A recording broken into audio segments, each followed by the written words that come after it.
지금부터 환희교회에서 4월 첫째 주 예배를 시작하도록 하겠습니다. 사순절 5번째 주일입니다. 우리 교회에서처럼 고백의 기도, 또 교회를 위해서, 대대를 위해서, 나라를 위해서 우리 자신을 다 같이 기도하겠습니다. 하나님 아버지, 주님께서 함께 하시고 도와주셔서 이 시간 우리가 주님 앞에 기도할 수 있도록 도와주시니 감사합니다. 하나님 온전히 함께 하여 주시므로 우리가 머리 들기 전에 우리의 모든 죄를 용서하여 주시고 함께 하여 주시옵시고 우리 하나님께 주님께서 붙잡아 주시고 하나님 아버지 이곳에 든든히 서가는 교회 될 수 있도록 주님 붙잡아 주시고 인도해 주옵소서. 우리 팔돌 때에 아직도 하나님 아버지 코로나 진자가 많이 나오는 가운데 있습니다. 하나님 모든 하나님 아버지 병균이 없어지게 하시고 자유로워질 수 있도록 우리 교회를 지키시고 함께해 주옵소서. 이 나라 임정을서 기도합니다. 이 나라 하나님 자족방 하나님의 가운데 하나님을 든든히 서가게 하시고 새로운 하나님 아버지에 시작되는 하나님 대통령 하나님 정치할 수 있도록 주님 붙잡아 주시옵소서. 하나님 특별히 이 시간 예배드리는 우리 모두에게 함께하여 주시므로 주님을 충만케 하시고 하나님 우리에게 성령과 손들이 찾아와 주셔서 주의 음성 듣는 귀한 시간 되게 해 주옵소서. 감사드리옵고 기도드립니다. 그러므로 그리스도 예수 안에 있는 자에게는 결코 정죄함이 없나니 이는 그리스도 예수 안에 있는 생명의 성령의 법이 죄와 사망의 법에서 너를 해방하였습니다. 아멘. 우리 임내송으로 나는 예배자입니다. 찬양하겠습니다.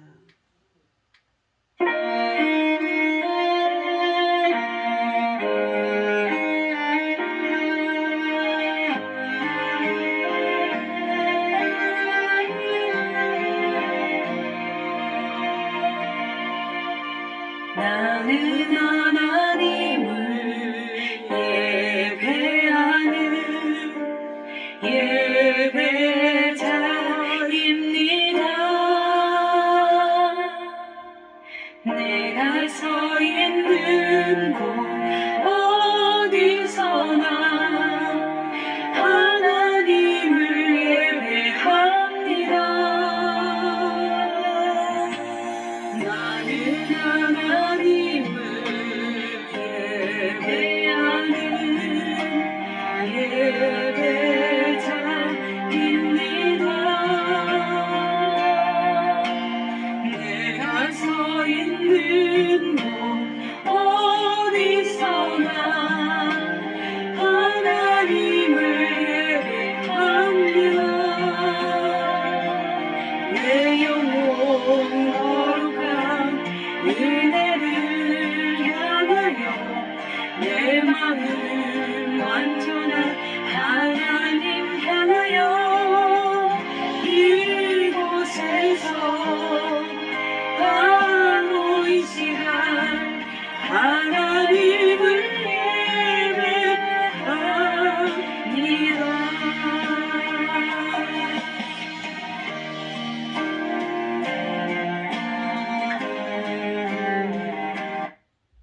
우리 사도신경으로 우리 신앙을 고백하도록 하시겠습니다. 다 같이 한 목소리로 고백하겠습니다. 나는 전능하신 아버지 하나님 천지의 창조주를 믿습니다. 나는 그의 유일하신 아들 우리 주 예수 그리스도를 믿습니다. 그는 성령으로 잉태되어 동정녀 마리아에게서 나시고 본디오 빌라도에게 고난을 받아 십자가에 못 박혀 죽으시고 장사된 지 사흘 만에 죽은 자 가운데서 다시 살아나셨으며 하늘에 오르시어 전능하신 아버지 하나님 우편에 앉아 계시다가 거기로부터 살아있는 자와 죽은 자를 심판하러 오십니다. 나는 성령을 믿으며 거룩한 공교회와 성도의 교제와 죄를 용서받는 것과 몸의 부활과 영생을 믿습니다. 아멘. 우리 사순절 기간이라서 사순절 찬양하겠습니다. 예수 나를 위하여 찬송가 144장입니다.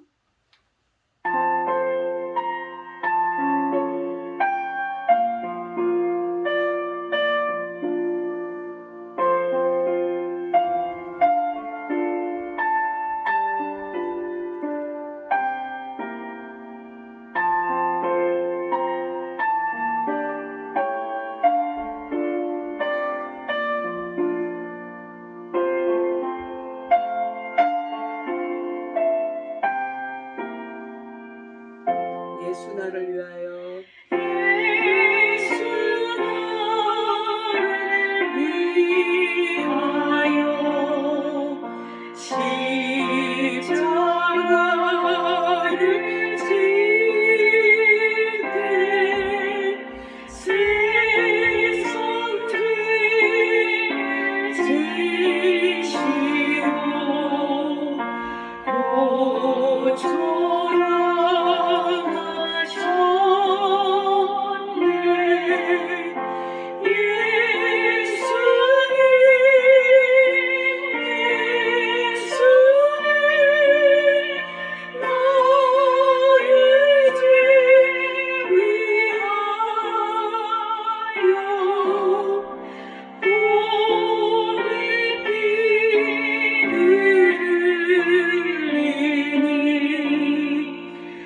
죄인 받으소서.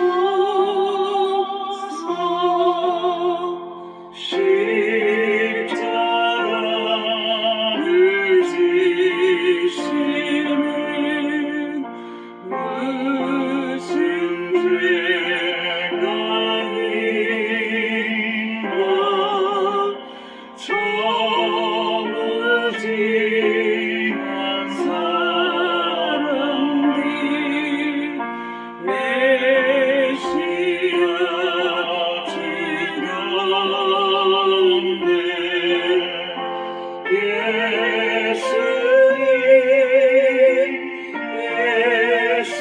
예수님 나의 죄 위하여 고백을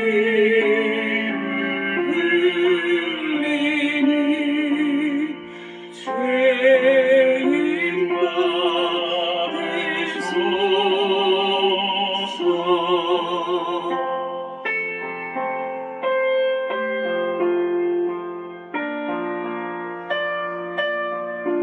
우리 찬양하신 다음에 권정일 전사님을 대표해서 기도해 주시겠습니다.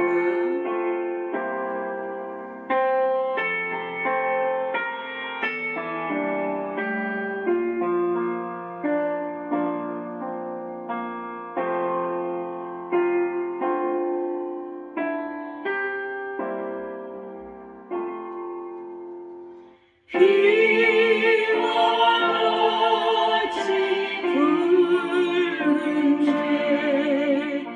없는 이가 없네. 십자가의 공로로 눈과 같이 되네.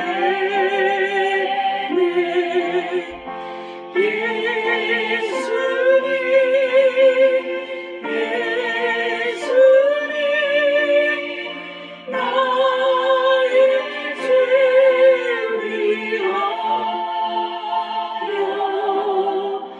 몸에 피를 흘리니 죄인 받으소서.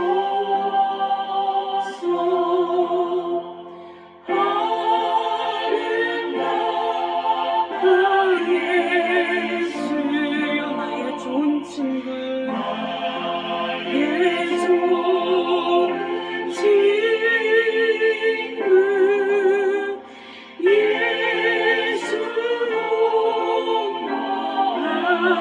아니면 영원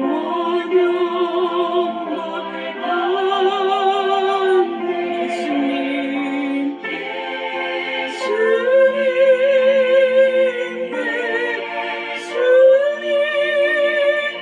나의 죄 위하여 몸에 피를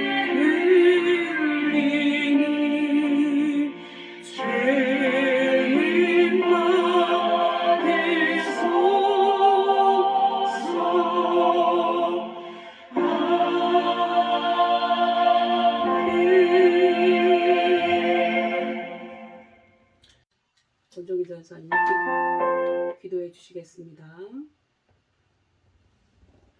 기도하시겠습니다. 평강의 왕으로 세일을 행하시는 하나님 아버지, 상한 갈대를 꺾지 아니하시며 꺼져가는 등불을 끊지 아니하시고 진실로 정의를 시행하시고 광야와 같이 삭막하고 살기 힘든 환경에서 처절하게 몸부림치며 고통당하는 백성들을 고난의 늪에서 구원해 주시며 새로운 희망과 광명의 빛으로 보게 하신 은혜의 감사와 찬송과 영광을 올려드리옵나이다. 아버지 하나님, 지금까지 세상의 헛된 것들에 사로잡혀 똑바로 정신을 차리지 못하고 하나님의 선하신 뜻을 온전히 받아들이지 못한 저희 허다한 죄와 허물을 자복하오니 주님의 긍휼하심으로 용서해 주시기를 원하고 기도합니다. 우상 숭배에 빠진 자에게도 회개의 영을 부어 주시기를 원하고 기도하옵나이다. 역사를 주관해 가시는 아버지 하나님, 답답하고 두려운 마음에서 사막의 오아시스와 같은 갈망하는 심정으로 울부짖어 기도하던 믿음의 백성들에게 보라, 내가 세일을 행하리니 이제 나타낼 것이라 말씀하시며 때를 따라 돕는 은혜로 우리들을 지키시는 그 하나님을 경배하오니 하나님 받아 주시옵시기를 원하고 기도하옵나이다. 아버지 하나님, 이제 속히 위드 코로나 시대를 종식하고 포스트 코로나 시대를 맞이하게 하소서. 국가와 민족의 무궁한 발전과 번영을 위해서 모든 국민들이 마음을 합하고 뜻을 합하게 하여 주시고 또 하나님을 향하여 부르짖는 그런 국민들이 되어질 수 있도록 하나님 도와주시옵시기를 원하고 기도합니다. 존귀하신 아버지 하나님, 사순절 기간에 주님의 몸된 교회도 새바람 새 역사가 창출되기를 원하고 기도하옵나이다. 교회가 어렵고 힘든 위기의 순간을 맞을 때마다 성령의 권능으로 치유와 회복의 역사가 일어나게 하심을 감사하옵나이다. 이제 하나님, 정말 위드 코로나 시대에 슬기와 지혜를 모아 모든 예배와 또 기도와 행사를 보다 적극적으로 운영해 주시기를 간절히 원하고 기도하옵나이다.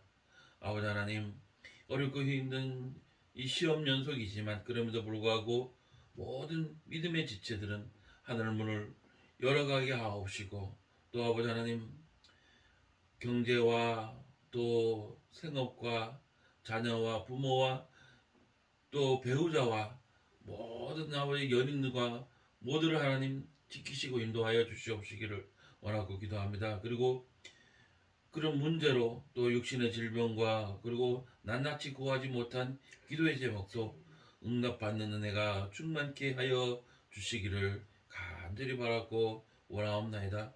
아버지 하나님, 그래야 할 때에 사순절 기간이 되게 하시고 또 아버지 하나님, 예수님께서 우리를 대신하여서 십자가에 죽으시고 또 부활하시기까지 그 사순절을 기념하면서 그 고난을 기념하면서 사순절을 보냈습니다. 다음 주는 예수님께서 십자가에 돌아가시는 고난 주간이 오니 하나님, 그 기간도 주님을 깊이 생각할 수 있는 저희들 될 수 있도록 하나님 도와주시옵소서. 이제 목사님이 전하시는 하늘의 메시지를 통해서 말씀 듣는 모든 권속들과 또 우리 교회와 또 교회를 위해서 헌신하고 봉사하는 모든 손길에 아버지 하나님 대속의 은총에 강물처럼 흐르게 하여 주시옵시고 오늘도 예배 가운데 성령으로 역사해 주실 주님을 사모하는 간절한 마음으로 몸과 마음과 정성을 다하여 하나님께 예배할 수 있는 자 되게 하여 주시옵시고 또 예배할 수 있게 도와주신 그 은혜에 감사하는 저희들 되게 하여 주시옵소서. 모든 말씀 예수 그리스도의 이름으로 간절히 기도드리옵나이다. 아멘.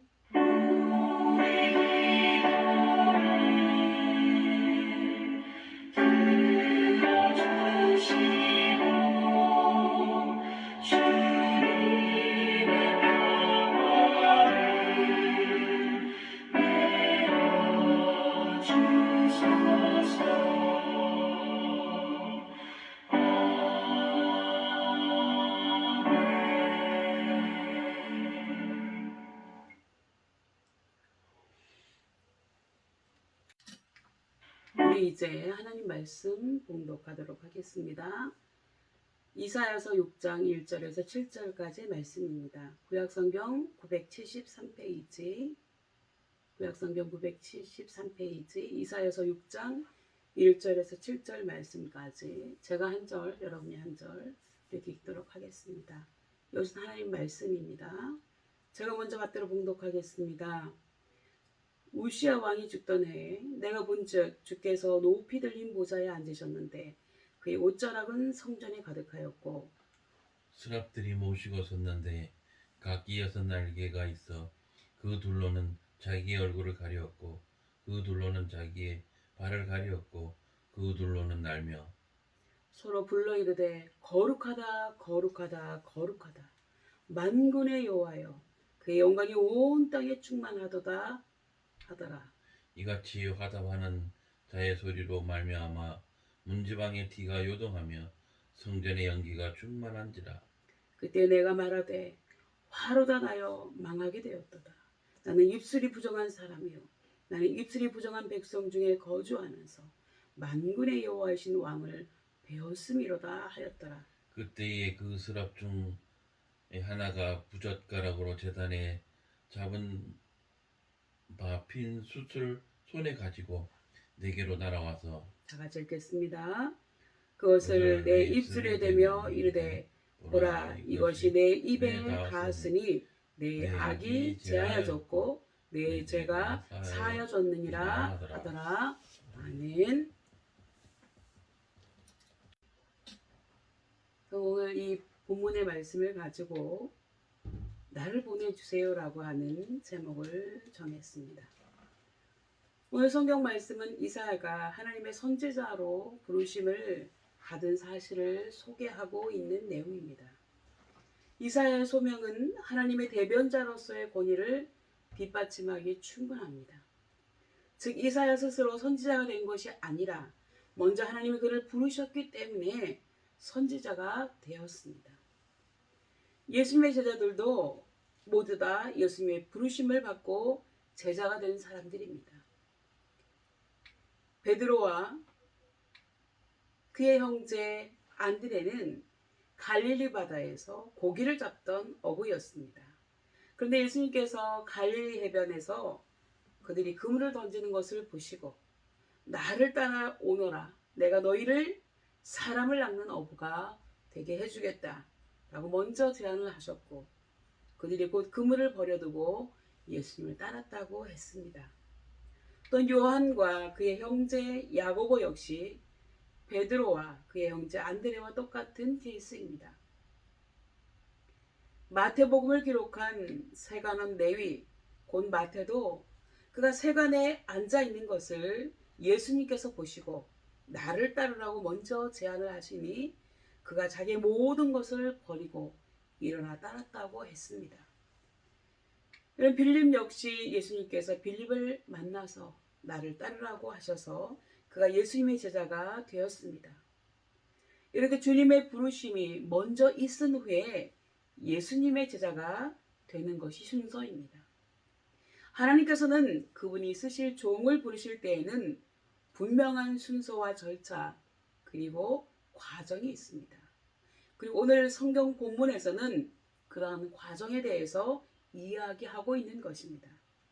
이제부터 이사야는 어떤 과정을 통해서 선지자로서 하나님의 소명을 받게 되었는지에 대해서 한번 살펴보도록 하겠습니다. 첫째, 높이 들린 보좌에 앉으신 하나님을 만나는 체험을 하고서 소명을 받았습니다. 본문 1절의 말씀입니다. 우시야 왕이 죽던 해 내가 본즉 주께서 높이 들린 보좌에 앉으셨는데 그 옷자락은 성전에 가득하였고 라고 기록하고 있습니다. 이사야가 어디에서 이 신비하고 경이로운 현상을 목격했는지는 알 수 없습니다. 그가 교회에서 기도하다가 하나님을 만났는지 아니면 환상 중에 만났는지는 알 수 없습니다. 다만 우시야 왕이 죽던 해가 그가 거룩하신 하나님을 만난 해라고 기록하고 있을 뿐입니다. 여러분, 우시야 왕은요, 유다 왕으로서 아사랴라고도 불리웠던 왕이었습니다. 그는 16살의 어린 나이에 왕위에 올라서 52년간 통치한 왕으로 하나님 앞에 정직하게 행동하였고 예루살렘 성읍과 국방을 견고하게 한 왕이었습니다. 또한 농업 정책에 주력해서 농업 기반 시설을 발전시키고 저수지를 만들어서 물 부족 현상을 해결하고 황무지를 개간해서 식량, 과수, 가축 등으로 백성들의 경제적 문제를 해결해 주었습니다. 뿐만 아니라 공장 등 산업기계, 공업 등을 발전시켜서 나라를 부강하게 만들었고요. 그로 인해서 그의 명성이 멀리까지 퍼져 나갔다고 역대하에 기록하고 있습니다. 그러나 나라가 강성해지자 그는 이내 곧 마음이 교만해져서 하나님 앞에 못된 짓을 하였는데, 그것은 바로 그가 예배당에 들어가서 제사장이나 아론의 자손만 할 수 있는 분향을 한 것입니다. 그래서 제사장 아사랴와 그의 용사들이 왕을 만류하며 제지하였음에도 불구하고 도리어 화를 내면서 손으로 향로를 낚아채면서 그 일을 강행하려고 했습니다. 그래서 그때 그의 이마에 당시에는 천형으로 여겨졌던 나병이 급성으로 생겨나게 됩니다. 그리고 그 나병 환자와 같은 전염병을 가진 사람은, 지금도 전염병 가진 사람 격리하잖아요. 그 당시에는 예배당에 있어서는 안 되었기 때문에 황급히 왕을 쫓아내서 우시야 왕은 죽는 날까지 별궁에서 격리 생활을 하다가 죽었다고 역대하에 기록되어 있습니다. 이렇게 우시야 왕이 하나님 앞에 정직하게 살았고 백성들을 위한 정치를 하였으며 나라를 부강하게 만들어 백성들을 잘 살게 만든 업적이 있었음에도 불구하고 그의 끝은 불행했습니다. 그리고 그 원인은 단 하나, 그가 교만해졌기 때문이라고 성경은 증언하고 있는 것입니다. 역대하 26장 16절의 말씀입니다. 저가 강성하여짐에 그 마음이 교만하여 악을 행하며 그 하나님 여호와께 범죄하였다. 또한 이러한 일에 대해서 잠언 16장 18절에서는 이렇게 말씀하고 있습니다.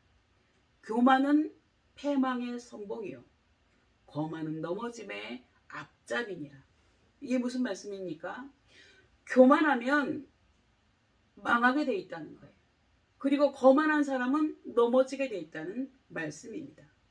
그러므로 우리는 낮은 위치에 있을 때나 높은 위치에 있을 때나 가난할 때나 부요할 때나 언제나 겸손해야 할 줄 믿으시기 바랍니다. 본문에서 이사야가 하나님을 만났을 때의 모습은 주님께서 높이 들린 보좌에 앉으셨고 그 옷자락은 성전에 가득했으며 스랍들 곧 천사들이 모셔선 모습이었다고 기록하고 있습니다. 이렇게 하나님께서 스스로를 우리 인간에게 나타내 보이실 때에는 크게 두 가지 형태로 나타나신다는 것을 성경에서 볼 수 있습니다. 하나는 인간이 아닌 물질의 형태로 나타나시는 경우입니다. 하나님이 모세에게 떨기나무 불꽃 가운데에서 나타나신 경우도 있고요. 돌이나 나무나 짐승이나 자연의 사물이나 지진, 천둥, 번개, 폭풍 등과 같은 자연현상을 통해서 나타나십니다. 그리고 또 하나는요, 인간의 형태로 나타나시기도 합니다. 하나님께서는 소돔과 고모라 성을 멸망시키시기 전에 그곳에 자기의 조카 롯을 보낸 아브라함을 생각하셔서 걱정하셔서 미리 알려주시려고 마물의 상수리 숲 근처에서 그에게 나타나셨습니다. 그러나 아브라함은 그들이 단지 지나가는 길손인 줄 알았고 평소에도 나그네에게 친절을 베풀었던 아브라함은 그들을 잘 대접하게 됩니다. 또한 시내산에서도 모세와 아론과 나답과 아비후에게 하나님께서 친히 자신을 나타내 보이셨다고 했습니다. 이렇게 하나님은 스스로를 우리에게 다양한 형태로 나타내 보이시고 있지만 그것은 하나님의 본체가 아니라 인간의 모습이나 또는 어떤 사물의 모습으로 나타내 보이실 뿐입니다. 그렇기 때문에 이사야가 본 환상은 시각적인 착시나 헛것을 본 것이 아니고요. 정상적인 상태에서 하나님께서 인간이 이해할 수 있는 영광의 모습으로 나타나신 것을 목격했다고 보아야 합니다. 여러분, 중요한 사실은 이사야가 하나님이 자신을 우리에게 나타내심을 보았다고 하는 사실입니다. 즉 이사야가 하나님을 만난 체험이 그가 하나님의 종이 되게 한 계기가 되었습니다. 그러므로 하나님의 종들은 물론이고 우리 그리스도인들은 어떠한 형태이든지 간에 특별히 성경 말씀을 통해서 하나님을 만나는 체험을 하는 분명한 증거가 있어야 할 줄 믿으시기 바랍니다. 여러분, 종교개혁자 마르틴 루터는 성경은 예수 그리스도께서 누워 계신 구유와 같다라고 이야기했습니다. 그리고 요한복음 20장 30절에서 31절에도 이렇게 기록하고 있습니다. 예수께서 제자들 앞에서 이 책에 기록되지 아니한 다른 표적도 많이 행하셨으니 오직 이것을 기록함은 너희로 예수께서 하나님의 아들 그리스도이심을 믿게 하려 하며 또 너희로 믿고 그 이름을 힘입어 생명을 얻게 하려 함이니라. 그러므로 우리는 하나님 자신을 가장 완전하게 나타내 보이신 성경을 읽고 말씀을 듣고 지키는 중에 하나님을 만나는 확실한 체험이 있어야 할 줄 믿습니다.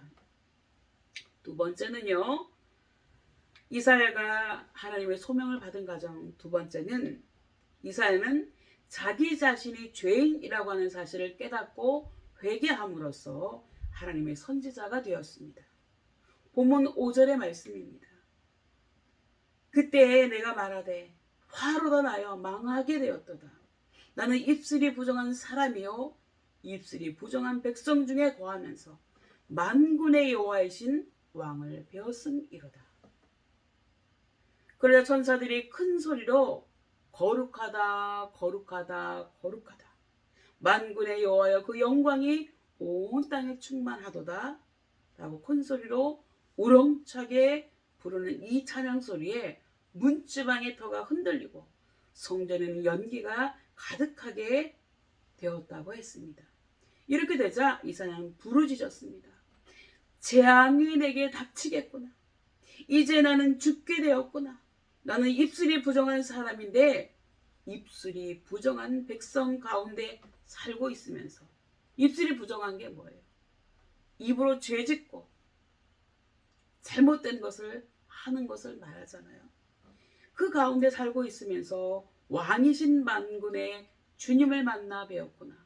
그러니 이제 나는 죽을 수밖에 없는 처지에 놓였다고 한탄한 것입니다. 이사야는 자신이 죄인임을 깨닫고서 부정한 죄인이 감히 하나님을 만났으니 죽을 수밖에 없게 되었다면서 두려워 떨었던 것입니다. 왜냐하면 구약시대 때에는 죄인인 인간이 거룩하신 하나님을 만나면 죽는다고 믿었기 때문에 그렇습니다. 이렇게 하나님을 만난 사람들의 공통적인 특징이 있는데 그것은 자기 자신이 죄인이라고 하는 것을 깨닫게 되는 것입니다. 이사야가 높이 들린 보좌에 앉아 계신 거룩하시고 영광스러운 하나님을 만났을 때 가장 먼저 깨닫게 되는 것은요, 자기 자신이 죄인이라고 하는 사실이었습니다. 그 하나님을 만나기 전에는 자기 자신이 죄인이라고 하는 사실을 별로 느끼지 못하고 살아왔지만 하나님 앞에 서는 순간에 자기 자신이 부정하고 사악하고 별 수 없는 죄인이라는 것을 깨닫고 자기 죄를 고백하게 되었습니다.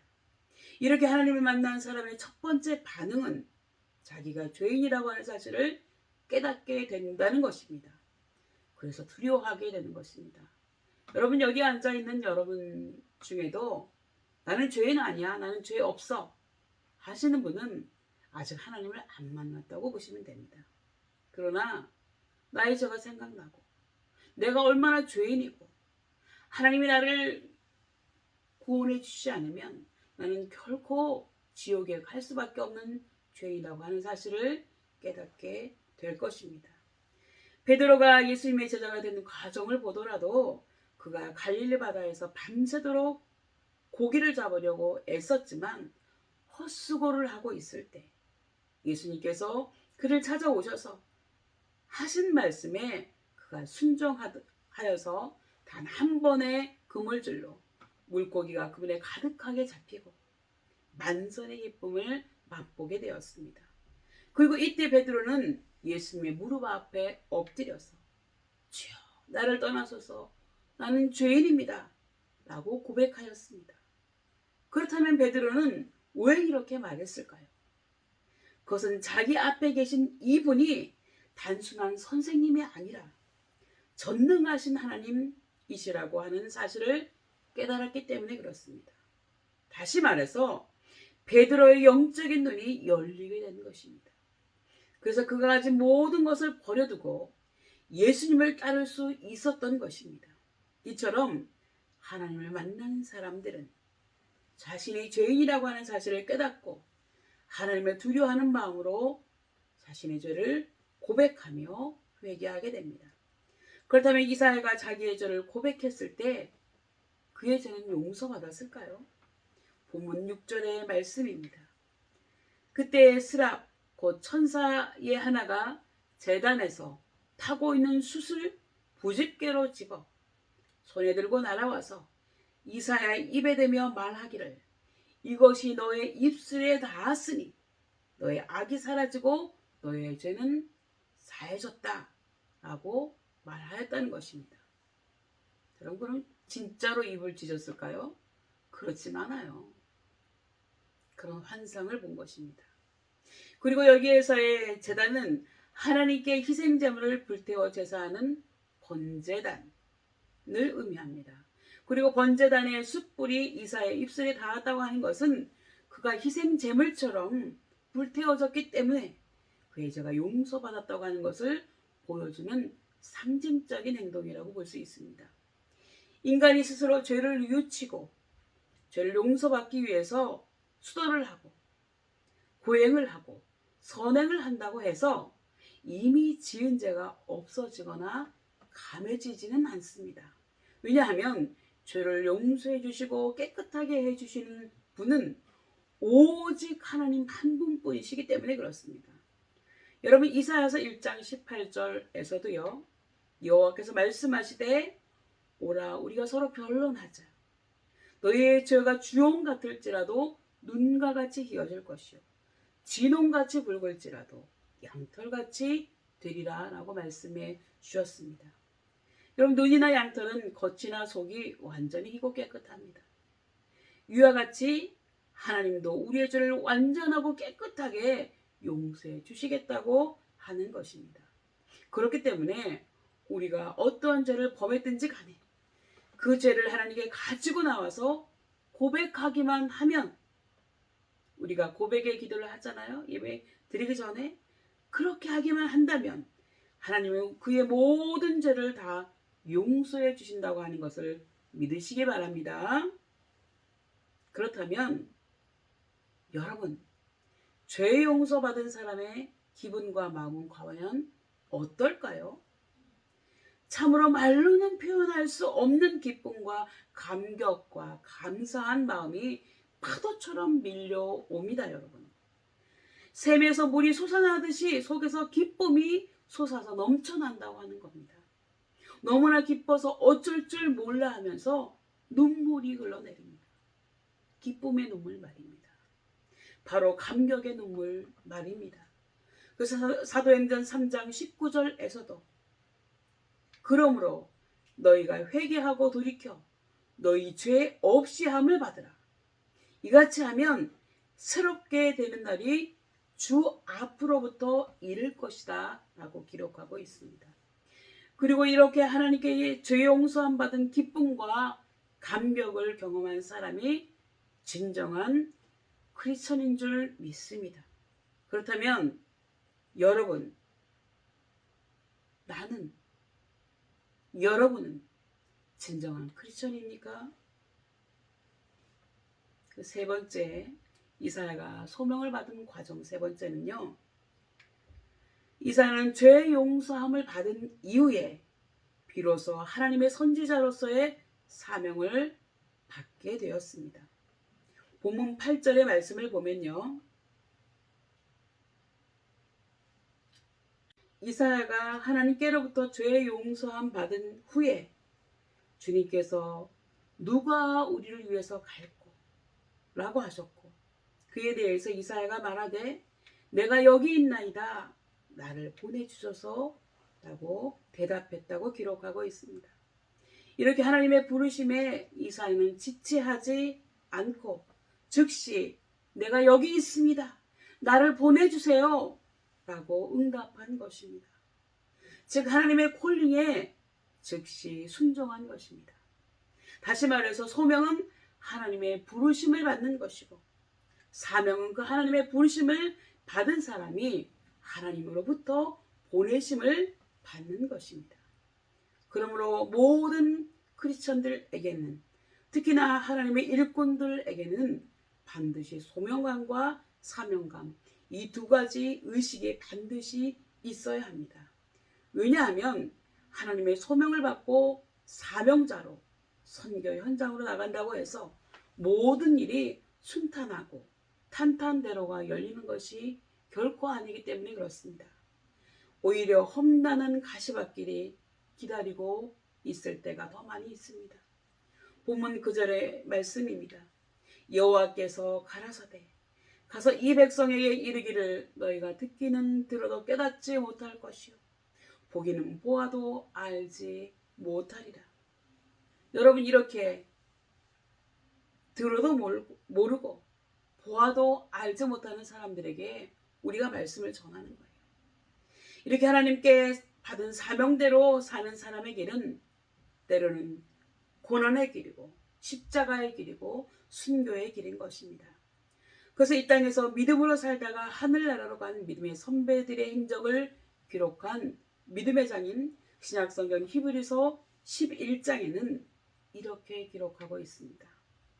또 어떤 이들은 희롱과 채찍질 뿐 아니라 결박과 옥에 갇히는 시험도 받았으며 돌로 치는 것과 톱으로 켜는 것과 시험과 칼에 죽는 것을 당하고 양과 염소의 가죽을 입고 궁핍과 환난과 학대를 받고 광야와 산중과 암열과 토굴에 유리하였으니 이런 사람은 세상이 감당치 못하였다라고 기록하고 있는 것입니다.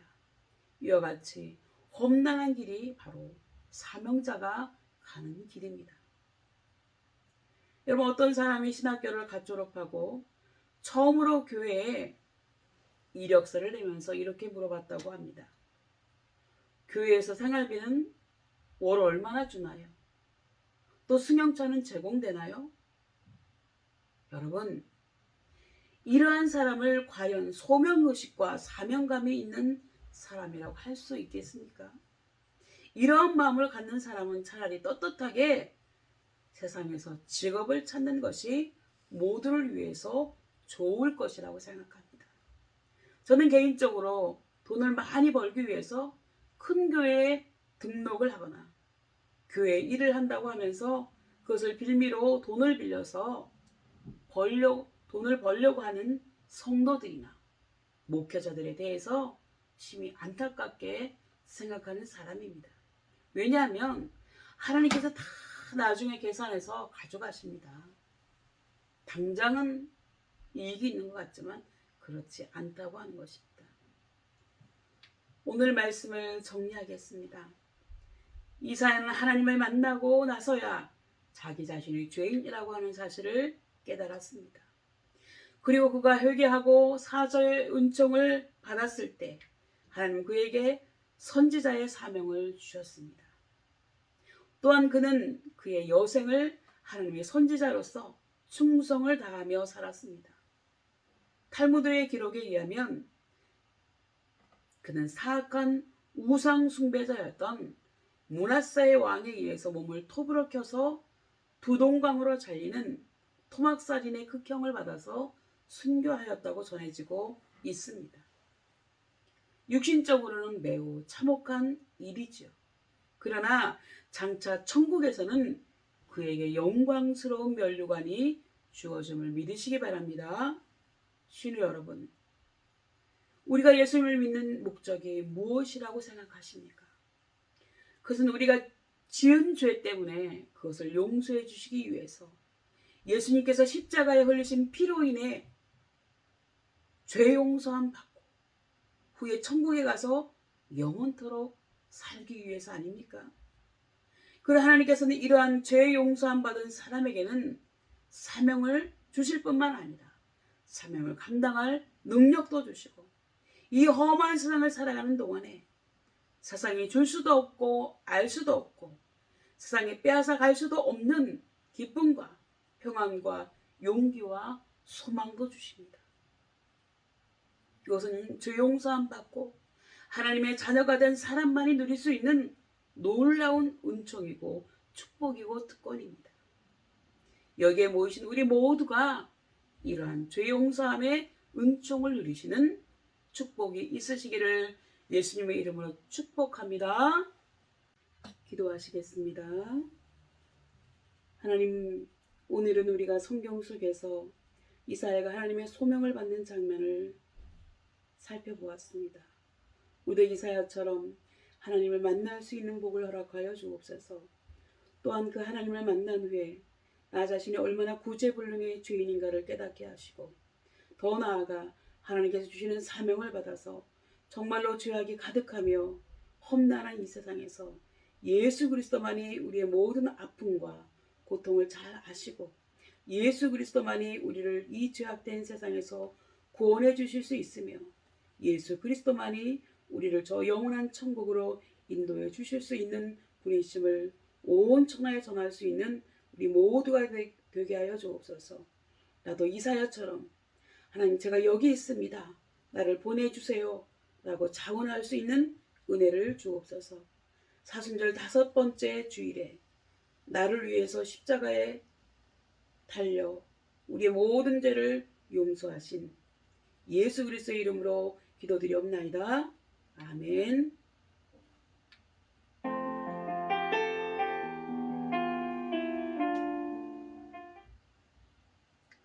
우리 들으신 말씀 생각하시면서 사명 함께 찬양 올려드리시겠습니다.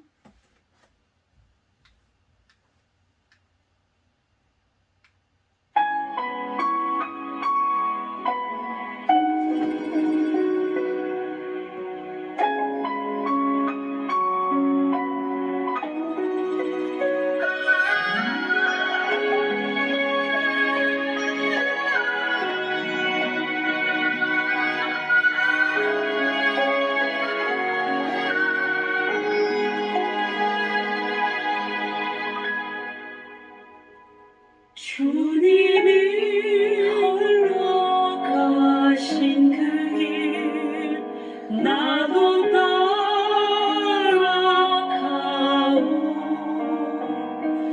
모든 물과 피를 흘리신 그 길을 나도 가오.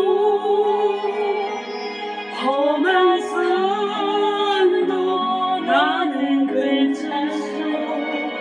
바다 끝이라도 나는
아끼지 않겠소. 나를 보내주오. 세상이 나를 미워해도 나는 사랑하겠소.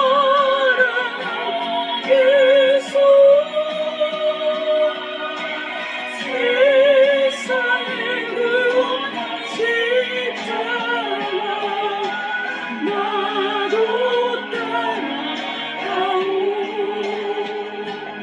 세상을 버린 저까지 나를 사랑한 당신, 이 작은 나를 알아주오.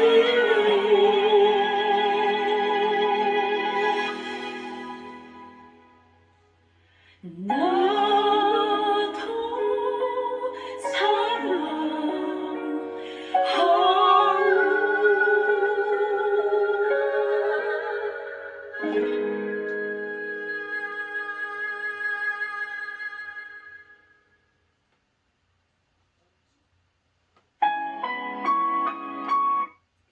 우리 시간은 헌금과 기도 제목 드리는 시간입니다.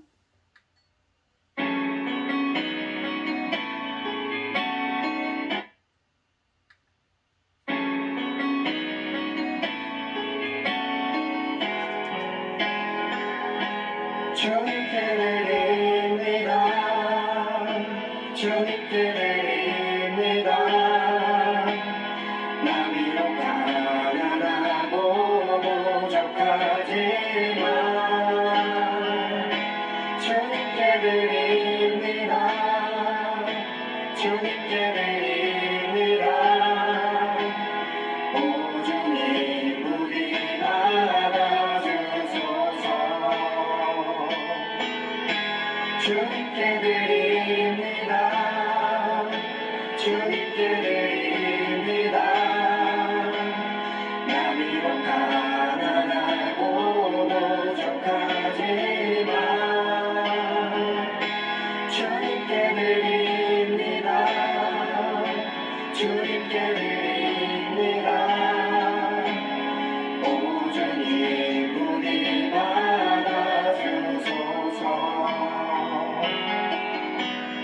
오주님 우리 받아주소서.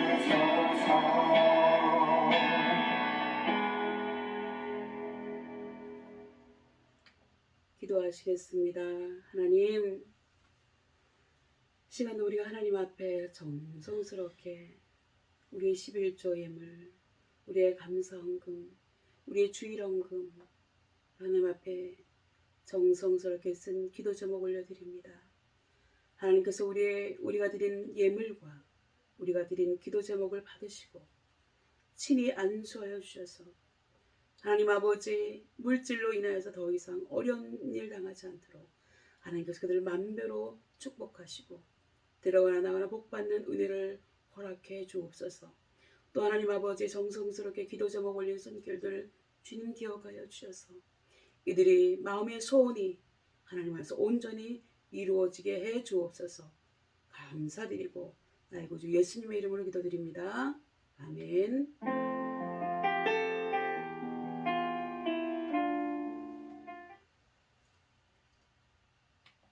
네, 우리 제가 매일매일 여러분을 위해서 기도하고 있습니다. 아직 코로나가 잠잠해지지 않은 것 같습니다. 너무나 마음이 아프고요. 수고하신 우리 대대장님, 또 간부님들, 우리 용사들 다 응원하고 다음 주일에는 만나 뵐 수 있기를 소원합니다. 우리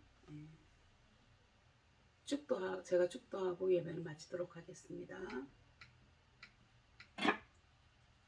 기도하겠습니다. 기도합니다. 지금은 우리의 영원한 구원자 되시는 우리 주 예수 그리스도의 은혜와 외아들도 아낌없이 내어주신 하나님 아버지의 사랑과 나 자신이 얼마나 구제받을 수 없는 죄인임을 깨닫게 하시는 성령님의 감화 감동 충만하시니 이제 하나님을 인격적으로 만나고 나 자신이 얼마나 구제불능의 죄인인가를 깨달은 후에 이 죄를 가지고는 도저히 용서받을 수도 없고 저 영원한 천국에도 갈 수 없음을 깊이 깨닫고 이러한 사실을 아직까지도 모르고 있는 사람들에게 전하는 전도자의 삶을 살기를 소원하고 다짐하는 우리 모든 신들 머리 위에와 우리 교회 위에 그리고 우리가 속한 대대와 간부님들과 그 가족들 머리 위에 신우들과 그 가족들 머리 위에 특히 우리 대대장님과 그 가족들 머리 위에 그리고 함께 예배드리는 믿음의 권속들 머리 위에 이 나라 이민족 위에 지금부터 영원토록 함께 계시기를 간절히 축원하옵나이다. 아멘. 예배는 마쳤습니다. 여러분 다음 주에 뵙도록 하겠습니다. 감사합니다.